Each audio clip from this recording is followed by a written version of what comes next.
Manoir. So good to be back here.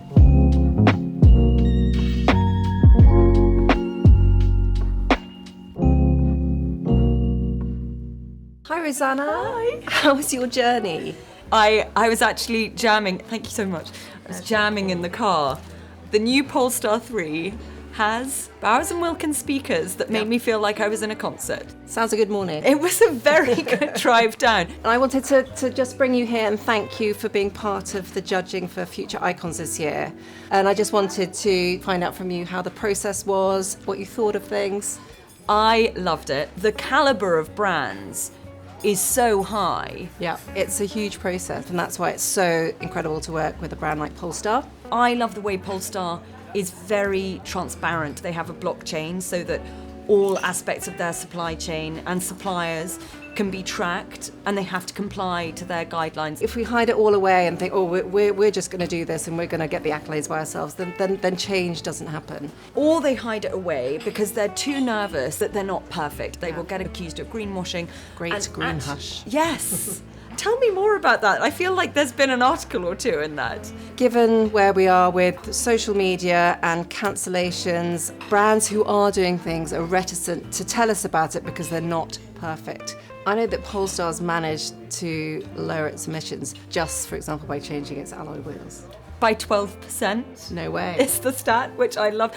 And a stat like that can be applied to all sorts of brands. And it could be like a fashion brand looking at, okay, our buttons. How about we start trying to upcycle old brass, discarded brass for our buttons? That's the whole creative journey. And to use things we've already got, but to change things up is the challenge, but it makes it really, really exciting. So you have to have those pioneering brands to lead the charge. Yeah. I'm fascinated certainly by this idea of these kind of new innovators coupled with the heritage brands, because I think it's also when they combine or collaborate that there's the best results in terms of design. So Polestar used some British brands. Yes, the Scottish automotive leather brand Bridge of Weir. And the feeling of that in the car this morning, it feels so luxurious. What is your personal definition of luxury? It's not money, it's choice and it's freedom. And it's making those choices based on values. An example that I often think of when driving, you sit in a Polestar and go, hey Google, let's go to Le Manoir aux Quatre Saisons. And it has Google Maps integrated. It's how I read maps. It's how I know where I'm going from my phone. Yeah. And also just being able to say, hey Google, take me here is an absolute treat. You feel like you're being driven even when you're driving yourself. Yeah, it's an everyday pleasure, isn't it? Absolutely. But when it's elevated, then it becomes a luxury. And I think a huge part of luxury is actually transparency.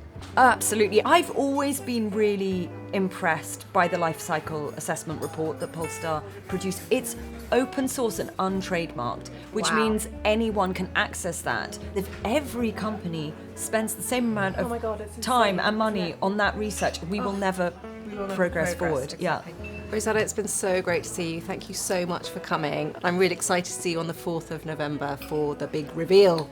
Thank you, Lucy. This has been an absolute delight. And I think we're going the same way. So do you want to come join me for the party speakers? Yes, please. In my Polestar. Let's go. Hop in. Thank you.